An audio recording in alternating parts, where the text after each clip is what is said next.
시간 하나님의 말씀은 창세기 12장 1절에서 9절 말씀입니다. 창세기 12장 1절에서 9절 말씀을 보도록 하겠습니다. 저와 여러분이 교독하겠습니다. 여호와께서 아브라함에게 이르시되 너는 너의 고향과 친척과 아버지의 집을 떠나 내가 내게 보여줄 땅으로 가라. 내가 너로 큰 민족을 이루고 내게 복을 주어 내 이름을 창대하게 하리니 너는 복이 될지라. 너를 축복하는 자에게는 내가 복을 내리고 너를 저주하는 자에게는 내가 저주하리니 땅의 모든 족속이 너로 말미암아 복을 얻을 것이라 하신지라. 이에 아브라함이 여호와의 말씀을 따라갔고 롯도 그와 함께 갔으며 아브라함이 하란을 떠날 때에 75세였더라. 아브라함이 그의 아내 사레와 조카 롯과 하란에서 모은 모든 소유와 얻은 사람들을 이끌고 가나안 땅으로 가려고 떠나서 마침내 가나안 땅에 들어갔더라. 아브라함이 그 땅을 지나 세겜 땅 모래 상수리 나무에 이르니 그때 가나안 사람이 그 땅에 거주하였더라. 여호와께서 아브라함에게 나타나 이르시되 내가 이 땅을 내 자손에게 주리라 하신지라. 자기에게 나타나신 여호와께 그가 그곳에서 제단을 쌓고 거기서 베델 동쪽 산으로 옮겨 장막을 치니 서쪽은 베델이요 동쪽은 아이라. 그가 그곳에서 여호와께 제단을 쌓고 여호와의 이름을 부르더니 같이 읽습니다. 점점 남방으로 옮겨갔더라. 아멘. 네, 오늘부터 9월 한 달 동안은 이제 창세기에서 만난 믿음의 사람들에 대해서 또 말씀을 전하게 됩니다. 오늘 저는 그 첫 시간으로 부르심에 순종한 아브라함에 대해서 또 이렇게 여러분과 말씀을 시간 나누고자 합니다. 창세기는 이제 둘로 나눈다면 바로 우리가 읽은 이 본문을 기준으로 둘로 나눌 수가 있습니다. 그래서 앞에 1장에서 11장까지는 우리가 뭐 잘 알듯이 천지창조, 하나님이 창조하신 이야기가 나오고 또 안타깝지만 또 인류의 타락에 대해서 에덴 동산에서 쫓겨나고 그렇게 살아오는 장면들이 나오죠. 그러다가 결국 이제 그 죄에 대해서 심판하시기 위해서 하나님이 이제 홍수 심판을 일으키시고 또 노아의 그 방주를 통해서 하나님이 소수를 또 구원해 주셨습니다. 그러나 다시 또 그 인류의 인간들의 죄악들이 계속 지속되다가 결국에는 바벨탑 사건이 있었죠.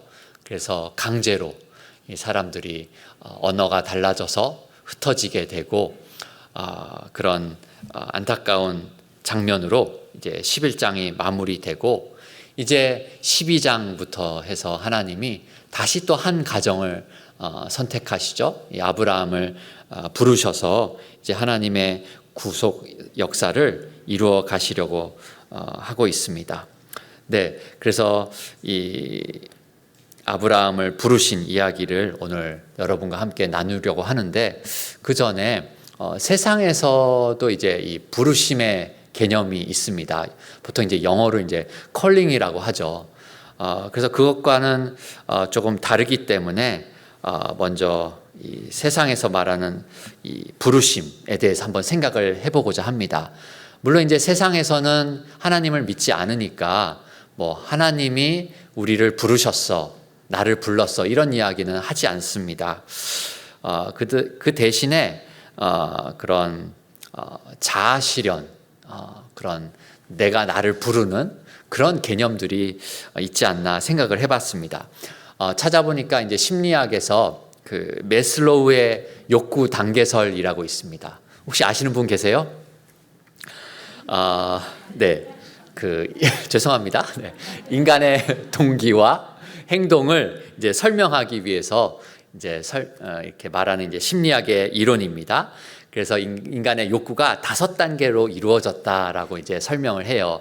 그래서 피라미드처럼 생겨서 그 밑에 있는 하위 욕구가 충족이 되면 위의 단계를 추구하게 되고 이래서 5단계까지 이야기를 합니다. 그래서 맨 밑바닥에 있는 욕구가 무엇이냐 했을 때 생리적 욕구다. 그래서 배가 고프고 목이 마르고 또 잠을 자고 싶어하는 이런 욕구들이 있는데, 이런 것들이 해소가 되면은 이제 그 다음 단계에 욕구가 또 있다라고 이야기합니다. 그것은 안전의 욕구입니다. 그래서 이제 먹을 거 다 해결됐으니까 좀 안전하게 살고 싶고, 뭐 직장에서나 또 경제적으로나 또 관계적으로 조금 안정을 누리고 싶다. 이것이 우리의 욕구라고 합니다. 그래서 이게 어느 정도 해소가 되면 그 다음으로는 이제 애정과 그 소속감의 욕구가 있다고 합니다. 그래서 사랑받고 싶은 거예요. 그리고 어딘가에 소속되고 싶어 하는 욕구가 생겨서 동호회에 가입하기도 하고 또 뭐 가정을 꾸리고 싶고 등등 어딘가에 소속이 되고 사랑받고 싶어 합니다. 이것이 조금 이제 해소가 되면은 그 다음에는 존경의 욕구가 있다고 합니다. 네, 존경받고 싶고 사람들한테서 인정받고 싶어 하는 욕구들이 있다고 합니다. 그리고 이제 마지막 욕구가 무엇인지 아십니까? 그것은 자아 실현의 욕구가 있다고 합니다. 나의 그 잠재력을 최대한 발휘해서 정말 내 모습의 어떤 극치의 모습, 모든 창의력을 동원하고 잠재력을 동원해서 내가 뭔가를 나 개인이 성취를 하고 이루어내는 그런 자아 실현의 모습이 마지막 욕구다라고 설명을 합니다. 이것을 보면서 세상에서 말하는 어떤 부르심, 컬링은 이런 거다. 자아 실현. 그러니까 여러분, 여러분의 꿈을 찾으십시오. 이런 이야기들 있잖아요. 당신 안에 있는 열정을 따라가십시오. 마음이 내키는 대로 한번 행동하십시오. 진정한 나 자신을 찾아서 진정한 나가 되십시오.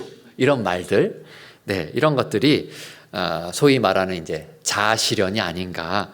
세상은 이런 쪽으로 부릅니다. 그렇게 살아라 하고 세상의 목소리들은 요약컨대 나 자신한테 집중해라. 나 중심으로 살아라. 나 중심의 세계를 구축하여라. 그래서 나를 더 편안하고 더 안정되게 그런 환경으로 살아가도록 이제 유도하는 것이 이 세상이 말하는 부르심이 아닌가 생각해 봅니다. 네. 그러면서 또 요즘 뭐 기도 제목 보다 보니까 이제 수능 수험생들이 있습니다. 네. 그래서 이제 9월 달에 또 그런 수시 지원하는 기간이고, 많은 고민이 있을 것 같아요. 어디에 써야 되는지, 또 우리 자녀들이, 학생들이, 당사자들은 정작 또 본인이 뭘 원하는지를 모르겠고, 꿈도 없고, 또는 어디를 막연히 가고 싶은데 또 점수가 안 돼서 또 현실적으로는 어떻게 무슨 선택을 해야 되는지 고민이 있는 것이 또 우리 수험생 자녀들의 그런 실제적인 상황이 아닌가 싶습니다. 그럴 때 이 세상의 목소리에 귀를 기울여야 하는 것인지, 또는 성경은, 하나님께서는 우리에게 무슨 말씀을 하시는 것인지 고민이 됩니다. 그래서 오늘 이 본문을 통해서 세상과는 조금 다른 부르심에 대해서, 성경이 말하는 부르심은 무엇인지를 여러분과 함께 생각해 보고자 합니다. 그것은 단도직입적으로 떠나라는 거예요. 당황스럽죠? 아까는 뭔가 나를 찾으라 했고 나 중심으로 이렇게 들여다보고 뭔가 그런 작업들이 이루어질 줄 알았는데, 성경에서 말하는 부르심은 그냥 대놓고 이야기합니다. 떠나라고. 이것이 무엇인지 한번 보도록 하겠습니다. 1절에서부터 나오죠. 너는 너의 고향과 친척과 아버지의 집을 떠나 내가 내게 보여줄 땅으로 가라. 네, 세 가지죠. 아브라함에게 있던 세 가지, 고향과 친척과 아버지의 집이라는 세 가지의 일종의 안전한 울타리가 있었습니다. 아브라함에게 이 세 가지 안전망이 있었다라는 것입니다. 그런데 이것에서 떠나라 했는데 단순히 어떤 장소적으로 그 장소에서 떠나라라는 말이 아니라 일종의 그의 안전을 보장하는, 또 그의 어찌 보면 세상이 말하는 그런 정체성을 형성하는 그 근본적인 토대들에 대해서 거기서 떠나라라고 하나님이 말씀하셨다라는 것입니다. 고향은 어떤 장소입니까?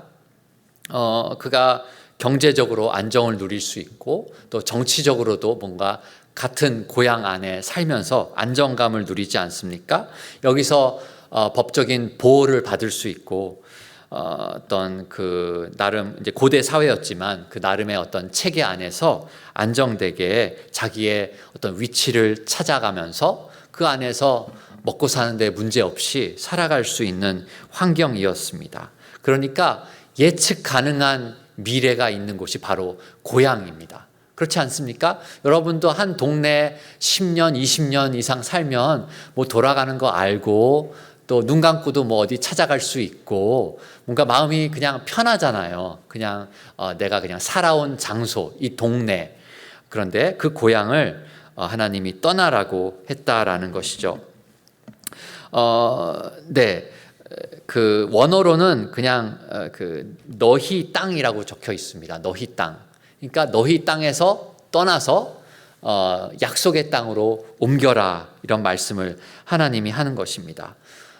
그러니까 하나님이 주시는 땅이 있습니다. 이제 네가 있던 그 땅, 우상을 숭배하던 땅, 그냥 세상 가운데서 같이 살아가던 그 땅을 떠나서 하나님이 부르시는 땅, 약속의 땅, 믿음 생활을 할 땅으로 하나님이 그렇게 새 출발하도록 부르신다라는 것입니다. 그래서 더 이상 마치 예수 믿을 때 과거의 옛사람에 대해서 미련을 두지 않고 정말 이제 새 삶을, 새 생명을 얻어서 새 출발을 하듯이 그렇게 너의 고향을 떠나라, 우상 숭배가 만연한 그 땅을 이제 떠나라라고 하나님이 말씀을 하신다라는 것입니다. 이것에 대해서 히브리서 기자가 이렇게 표현을 합니다. 히브리서 11장 16절을 제가 읽어드리면, 그들이 이제는 더 나은 본향을 사모하니 곧 하늘에 있는 것이라. 이러므로 하나님이 그들의 하나님이라 일컬음 받으심을 부끄러워하지 아니하시고 그들을 위하여 한 성을 예비하셨느니라. 아멘. 네, 이제 하나님이 떠나서 가라 하는 곳은 더 나은 본향이라는 것입니다. 더 나은 하나님의 축복의 약속의 땅을 향하여서 사모함으로 이제 나아가라라고 하나님이 도전하고 있다라는 것입니다. 그런 면에서 우리의 믿음의 여정은 단순히 지적으로 동의하는 것에 그치는 것이 아니라, 단순히 좀 마음의 평안을 얻는 종교에 그치는 것이 아니라, 실제적으로 이 떠남으로써 이 새로운 환경, 새로운 삶이 시작되는 거잖아요. 네, 우리 믿음의 여정은 이렇습니다. 우리의 삶이 바뀌는 것이고, 우리의 삶 속에서 우리가 그리스도 안에서 새로운 피조물로 살아가는 여정이 바로 우리의 믿음의 여정인가. 과거에 이제 새롭게 예수 믿게 된 분들은 세상에 있던 모든 것들을 버리고 세상을 떠나서 교회 안으로 들어오는 그런 성도로 살아가게 되는 그런 큰 변환점이 아닌가, 그런 생각들도 우리가 같이 해볼 수 있겠습니다. 그런 고향을 떠나야 되고, 그 다음에 친척이 나오죠. 친척. 그런 일종의 사회적 네트워크라고 할 수 있겠죠. 그런 자기의 정체성을 알려주는 것이 친척입니다. 왜냐하면 고대 사회에서는 그 친척들이 다 무리가 모여서 살지 않았습니까? 그래서 여기서는 뭐 김씨 집안, 여기 이씨 집안, 뭐 다 이렇게 모여서 살았다라는 것이죠. 아브라함도 그 시대에도 그렇게 친척들이 모여서 살았기에 내가 누구인가? 저는 뭐 박씨 집안입니다. 최씨 집안입니다. 그냥 그렇게 정체성이 그 친척과 함께 살면서 그렇게 형성되었다라는 것입니다. 그런데 거기를 떠나라는 것입니다. 그러면 근본적인 질문을 하게 되죠. 나는 여기 이 집안 사람이어서 다 같이 여기 사는데 떠나라고? 그럼 나는 누구인가? 라는 질문을 하게 만드는 하나님의 부르심이라는 것입니다. 네, 여기서 소속감을 누리고 여기서 사회적인 지위를 인정받고 있었는데 이제 아브라함이 그렇게 떠나라고 말씀을 했습니다. 그 당시에 사회에서는 더 그랬죠. 치안 유지가 힘든 사회였잖아요. 그래서 치안 유지를 위해서라도 어떻게 했어요? 친척들이 모여 살았고, 친척이 많고 식구들이 많으면 유력한 자다라고 이렇게 표현을 하면서 더 안정감을 누릴 수 있었습니다. 그래서 특별한 일이 없으면 다 모여 살았고, 그것이 정답인 것이에요. 안전을 위해서 세력을 형성해 가면서 살던 시절이었다라는 것입니다. 그런데 하나님이 막막하게 만들어가고 있죠. 떠나라라고 말씀을 하셨습니다. 그리고 마지막 세 번째가 뭔가요? 아버지의 집을 떠나라 하셨죠. 네, 아버지의 집에 있으면 아브라함은 이제 유산이 보장되겠죠. 네, 미래가 보장됩니다. 단순히 어떤 물질적인 그냥 상속받는다에 그치는 것이 아니라 그런 가문의 명예, 그렇죠, 전통, 또 다음 세대로 이어가는 모든 일들을 진행될 터인데 그것들을 다 포기하고 아버지의 집을 떠나라 했는데 어떻게 보면 너무하시다. 왜 이렇게 힘든 요구를 하시는가 그런 생각이 들 정도로 지금 고향과 친척과 아버지의 집을 떠나라라고 말씀하는데 이게 점점 구체적인 것이죠. 그냥 처음에는 두리뭉실하게 고향이었는데 친척이었다가 이제는 대놓고 아버지의 집, 본가를 이제 가족을 떠나라라고 하나님이 말씀하고 있습니다. 어떻게 보면 나의 모든 익숙함에 대해서 그 모든 익숙함에서 떠나라라고 하나님이 말씀하신다라고도 볼 수 있겠습니다.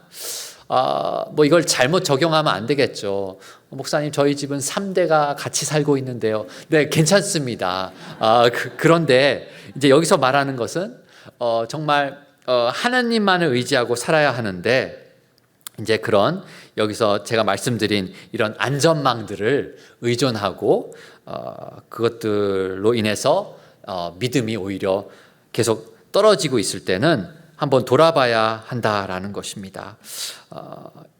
아이들을 돌봐줘야 할 때가 있고 또 아이들을 독립시켜야 할 때가 있겠죠. 그 시점에 대해서 우리가 한번 진지하게 생각을 해야 된다라는 것입니다. 아브라함 이야기를 했지만 너무나 우리 이야기이기도 합니다. 우리 역시도 이런 비슷한 안전망들을 의존하면서 살아가고 있지 않습니까? 고향과 친척과 아버지의 집이라는 단어를 이렇게 바꾸면 될 것 같아요. 우리의 어떤 직업, 경력을 의존하면서 살지 않습니까? 사실 우리가 사회생활을 할 때 무슨 일 하세요? 이렇게 늘 물어보잖아요. 그 사람 심지어 이름은 몰라도 그냥 직업을 물어보잖아요. 무슨 일 하세요? 그런 일 하세요. 그런 것이 우리의 대화이고 사람들을 알아가는 방식입니다. 그러니까 그 직업이 나의 정체성이 돼버리는 거예요. 사회생활 중에는. 그 직업으로 이미 판단이 돼버립니다. 나의 연봉, 내 모습이 아닌 내가 다니는 회사의 크기가 나를 결정해버려요.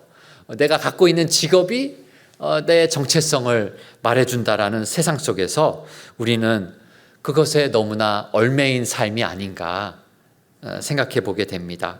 또 우리의 인간관계와 어떤 소속이 우리를 너무나 거기에 의존하게 만들고 있지는 않은지, 내가 속해 있는 카톡방이 거기에 나를 말해주는 것은 아닌지, 그것의 그 소속감이 우리에게 많은 영향을 주기도 합니다. 또한 어떤 물질적인 안정, 은행 잔고와 부동산 또 보험, 미래를 우리가 통제할 수 있다는 생각들이 우리 안에 있기도 합니다.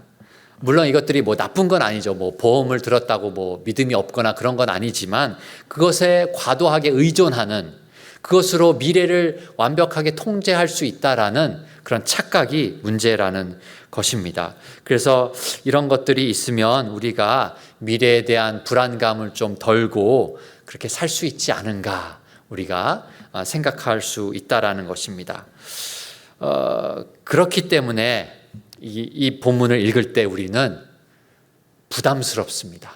창세기 12장 1절은 깊이 묵상하고 싶지는 않아요. 그냥 이제 통독으로 넘어갔으면 좋겠어요. 왜 이렇게 우리가 하나님의 부르심을 따르기가 힘들까요? 이 벽이 있는 거예요. 벽. 말하자면 그 불확실성의 벽이라고 해보겠습니다. 불확실성의 벽. 하나님이 아브라함한테 이제 떠나라고 하는데 어디로 가라고 해요? 불확실해요. 떠나서 내가 내게 보여줄 땅으로 가라. 예를 들면 이제 가족 여행을 가기로 했어요. 그래서 이제 제가 운전을 하기로 했어요. 운전을 해서 자 내비게이션을 찍으려고 했는데 그래서 어디로 간다고? 일단 가라고. 아니 주소를 찍어야지 내비게이션을 보고 갈 거 아니야. 일단 떠나라고요. 그럼 가다 보면 그 주소가 나오든지 할 거예요. 얼마나 운전자는 답답하고 황당하고 그러겠습니까? 지금 아브라함에게 그런 요구를 하고 있다라는 것입니다. 정확한 주소는 안 알려주면서 일단 가. 그럼 가다 보면 보여줄 거야. 네. 내가 내게 보여줄 땅으로 가라. 보여줄 거야. 그러니까 이걸 믿어야 되는 거죠. 믿음 없이는 도저히 떠나지 못하는 여행이라는 것입니다. 우리는 이런 거 정말 힘들어요. 그렇죠. 지금 우리 자녀 세대로 갈수록 진짜 힘들어요. 이 주소값, 내비게이션 정확히 주소 안 알려주면 어디 뭐 늘 가던 데도 못 찾아가요. 또 무슨 어디 밥 먹으러 어디 갈까 식당 갈 때도 우리 정말 그 어린 세대로 갈수록 이런 SNS 같은 데서 다 찾아보고 리뷰 보고 댓글 보면서 그 식당 가면 안 돼. 여기 엄마 아빠 여기는 뭐 이게 온라인으로 다 나와 있어. 여기는 맛이 없다 그러고 여기 가야지 맛있다 그러고 그런 걸 다 찾지 않습니까? 그러니까 그런 정보를 통해서 우리가 늘 조종하고 통제하면서 살아가는, 특히나 이 현대 사회 속에서 우리가 이런 하나님의 말씀이 얼마나 부담스럽습니까? 우리의 본능을 거스르는 이런 말들, 일단 순종해라. 그러면 나머지는 가면서 보여주겠다 하는 이 하나님의 방식에 대해서 우리는 참 힘들다라는 것입니다. 하지만 하나님이 말씀하십니다. 너의 고향과 친척과 아버지의 집을 일단 떠나라. 철저한 분리가 필요하다라는 것입니다. 하나님이 우리를 거룩한 백성으로 부르십니다. 거룩한 백성으로 살려면 어떻게 해야 돼요? 그 옛사람의 것들은 다 떠나야 한다는 거예요. 아직도 붙잡고 있으면 다시 돌아가면 안 된다라는 말씀을 하나님이 우리에게 하고 있다라는 것입니다. 네, 과거의 옛사람의 것들을 우리는 버려야 합니다. 내 눈에 보기에 너무나 중요해 보이는 것일지라도 과감하게 버려야 할 때가 있다라는 것입니다. 내 생각, 내 판단으로는 하나님 너무하시네요 라고 생각이 될 수도 있어요. 그러나 하나님이 말씀합니다. 누가복음 14장 33절에서도 예수님이 제자들에게 너희 중에 누구든지 자기의 모든 소유를 버리지 아니하면 능히 내 제자가 되지 못하리라. 네, 이런 말씀 우리가 정말 황당하잖아요. 아니 어떻게 다 버리라고 하십니까? 라는 이런 말씀들은 네, 우리가 정말 과거를 청산해야 된다. 옛사람의 것들은 뒤로 하고 버리고 정말 그리스도 안에서 새 사람으로서 새 삶을 살아야 한다는 것을 끊임없이 하나님이 우리에게 말씀하고 있다라는 것입니다. 우리에게 예수의 제자됨이라는 더 큰 축복을 주시려고 하나님은 우리 손에 있는 것, 너 네 손에 있는 거 그거 내려놔 이렇게 하나님이 말씀하고 있다라는 것입니다. 그런 면에서 나의 익숙함 또 나의 어떤 계획을 때로는 내려놔야 할 수도 있다라는 것입니다. 이 부르심, 하나님의 부르심을 따르기 어려운 이유, 방금 말씀드린 그 벽, 불확실성의 벽을 말씀드렸고, 이어서 뿌리가 있어요. 이 뿌리 때문에 그래요. 무슨 뿌리일까요? 이런 모든 안전망들의 뿌리에 우상숭배라는 뿌리가 내려간 거예요. 우상이 되어버린 거예요. 그래서 하나님의 말씀을 신뢰하고 따르기가 힘들다라는 것입니다.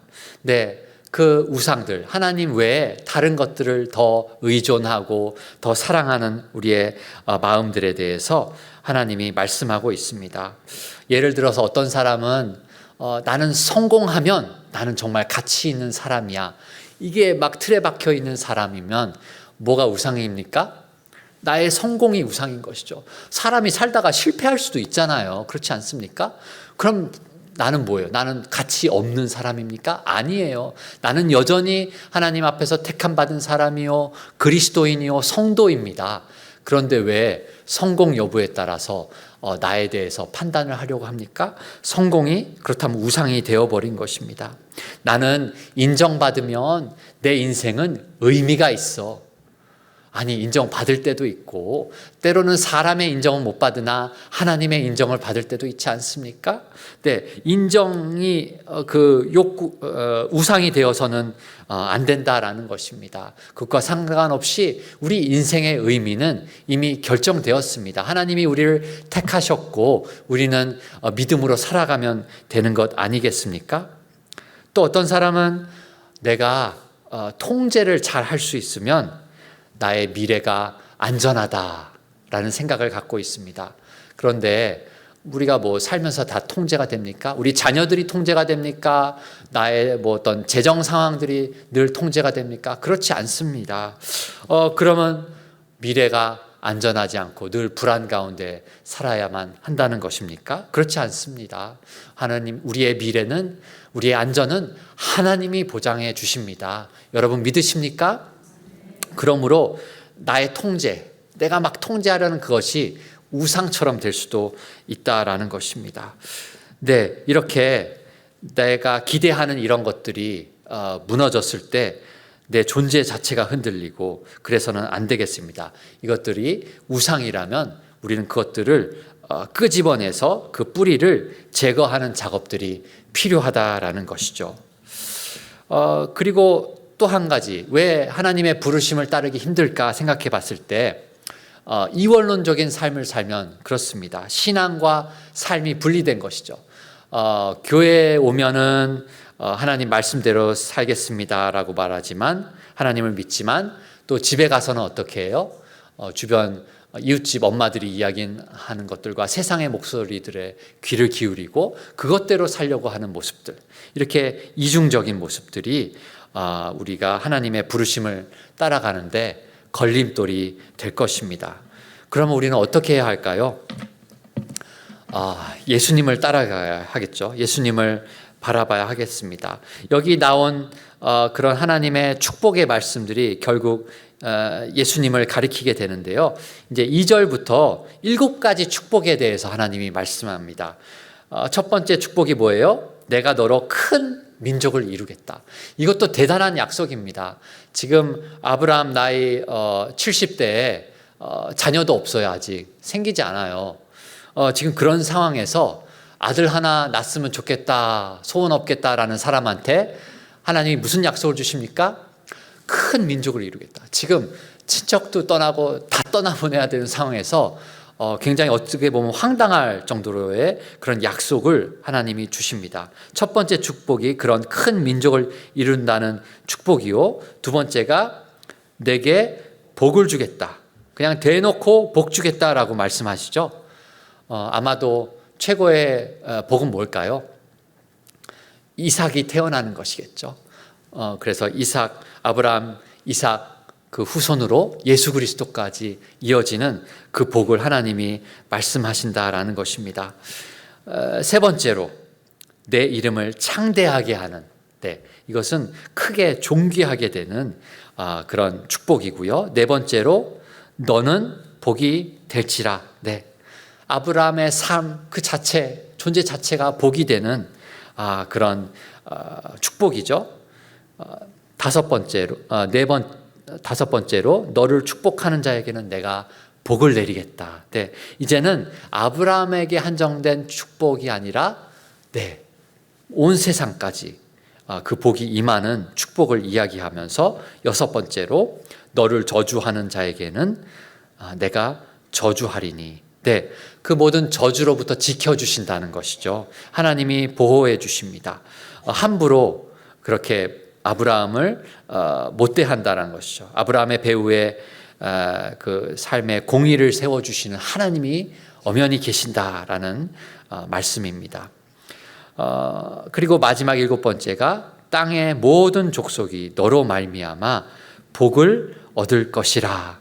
네, 이전에 11장까지는 땅의 모든 족속들이 저주를 받아서 각기 언어로 흩어지고 그렇게 하나님의 징계를 심판을 받았는데 이제 한 사람 아브라함으로 말미암아 땅의 모든 족속이 복을 얻을 것이다 했습니다.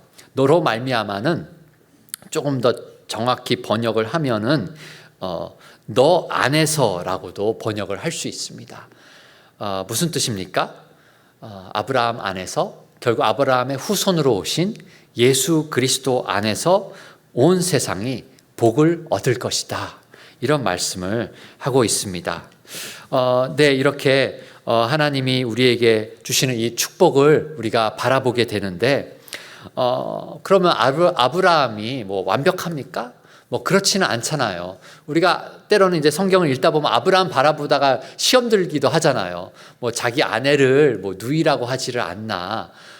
또 이렇게 하나님이 아들 주시겠다고 하는데 믿지도 못하고 피식 웃고 있고 뭐 이런 모습들도 아브라함이 보이고 있습니다. 그렇지만 그럼에도 불구하고 하나님이 아브라함을 부르셨다라는 거예요. 7절에도 그렇게 순종했을 때 여호와께서 아브라함에게 나타나 이르시되.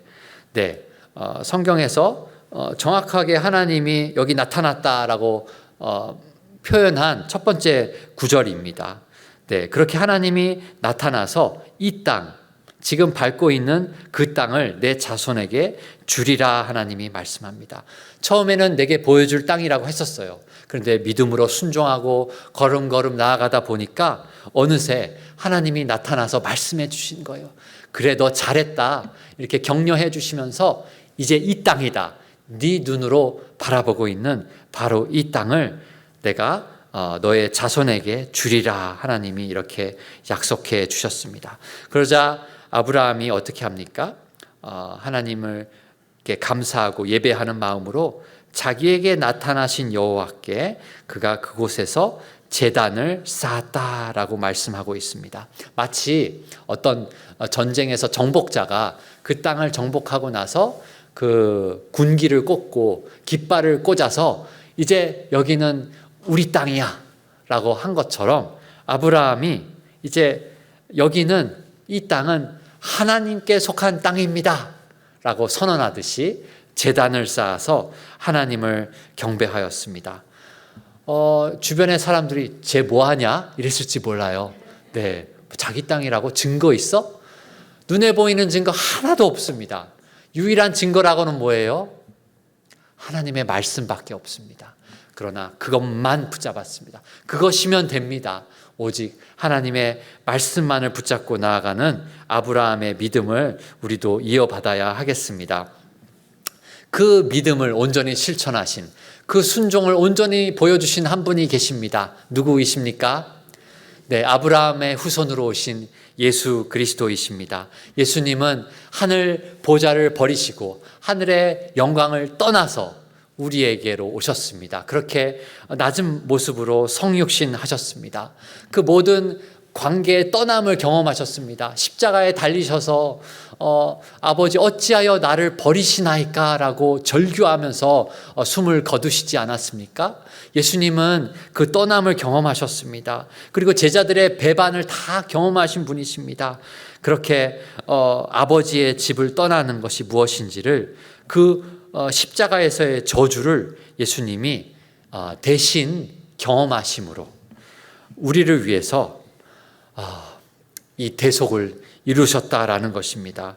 그래서 예수님은 단순히 우리에게 내가 좀 모범을 보여야지 하고 예수님이 그렇게 하신 것이 아니라 우리의 죄 사함을 위해서, 우리의 대속을 위해서, 우리의 그 모든 죄의 문제와 저주를 해결하기 위해서 예수께서 그렇게 십자가를 지셨고 믿음으로 끝까지 순종하셔서 죽으시고 부활하셔서 우리에게 산 소망이 되어 주셨습니다. 그러므로 이제는 우리는 그 예수님이 이루신 복음으로 말미암아 온전히 변화된 삶을 살아갈 수 있습니다. 우리는 그리스도 안에서 그 믿음의 삶을 살아갈 수 있고 그리스도 안에서 그 순종의 삶을 우리는 담대하게 살아갈 수 있다라는 것입니다. 네, 그 어느 날 그냥 아브라함에게 찾아오셨어요. 1절에서 여호와께서 아브라함에게 이르시되, 그냥 하나님이 이르시되 하나님이 말씀하신 거예요. 우리도 동일합니다. 우리에게 하나님께서 이런 은혜로운 말씀들을 주시는데 내가 뭐 자격이 있어서, 내가 지금 잘 살고 있어서 주신 게 아니라는 것입니다. 그저 은혜로 내가 아직 죄인 되었을 때 하나님이 나의 어떤 공로나 자격을 보신 것이 아니라 그저 하나님 은혜로 하나님의 주권적인 선택과 부르심으로 아브라함에게 찾아오셨고 우리에게, 저와 여러분에게 찾아오신 줄로 믿습니다. 그래서 중요한 거는 4절이에요. 이에 아브라함이 여호와의 말씀을 따라갔고, 네, 뭘 따라갔어요? 환상을 따라가지 않았습니다. 어떤 목소리를 따라가지 않았습니다. 말씀, 하나님의 말씀, 분명한 말씀을 믿고 따라간 아브라함처럼 우리도 늘 하나님의 말씀을 따라가기를 원합니다. 그래서 성경은 그의 나이를 이야기하죠. 75세였더라. 그리고 바로 아이가 생기고 큰 민족을 이룰 줄 알았는데 그건 아니잖아요. 25년이 걸렸죠.